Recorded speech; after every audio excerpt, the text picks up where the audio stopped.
our rights. We will not stand idly by while the powers that believe they be force us into fear and submission. From the moment I woke up 2 years ago, my philosophy has been that I will not be complicit in my own slavery. It's required a lot of personal growth. I can't control the behavior of others, but I can control how I respond to the situation I see around me. The elites may try to impose indignities upon us, like the masks, and people around me may accept it, but I will not. Exactly. Yeah! Of course, I'm not perfect. I don't always live up to the high standards that I set for myself. But what can I do but wake up the next day and try all the harder for having erred? Yeah! Nice. Well said. I want to talk about complicity because I firmly believe that we are fighting a spiritual battle. But probably not in the way that some people think.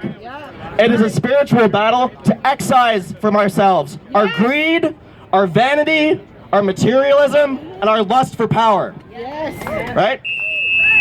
But it goes beyond just COVID and the events of the past few months. The elites that are foisting their pseudoscience upon us, they also control big tech, the fashion industry, the pharmaceutical industry, and every other giant multinational out there. So we're fighting a war on many fronts, and we cannot afford to fight here but let other battles go uncontested. That's right. If you would have asked me 3 years ago what I planned to do after university, I would have told you I wanted to work for Google. But knowing what I know now, how could I possibly work for a Google or an Amazon or a Facebook? Building the technology. Yeah, buddy! Nice! Nice!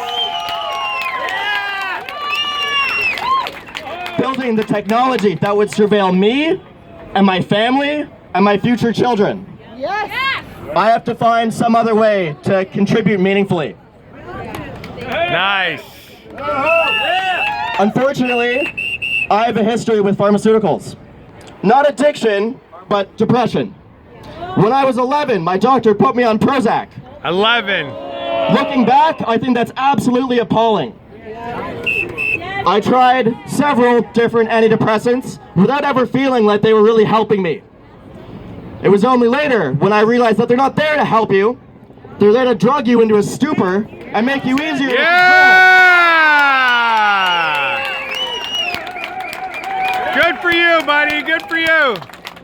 So for almost 2 years, I haven't touched any pharmaceuticals. And I will never, ever take them again. Nice. Nor will I support businesses that don't take cash. Yeah! Yes! Yes! Yes! I pay for all of my daily purchases with cash. Yeah!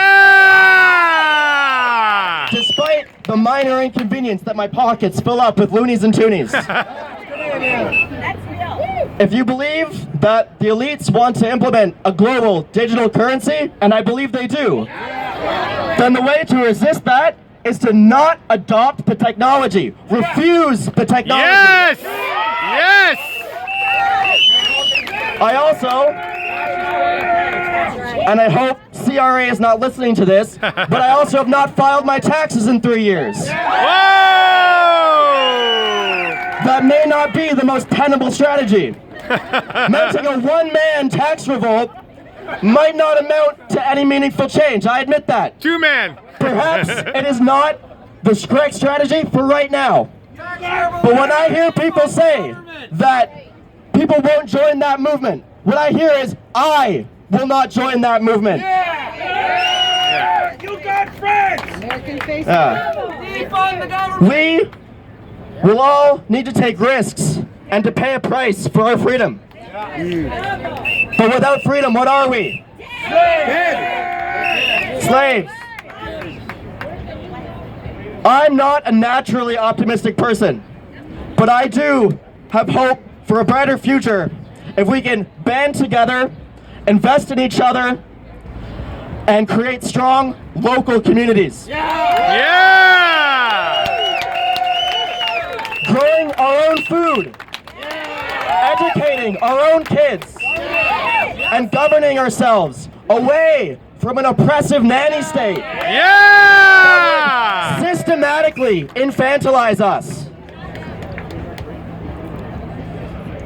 I have hope for a future, not within the system, but in favor of our own system, our own associations. That our own new normal. No more oppressive government. That is what gives me hope. Yes! Thank you. Nice!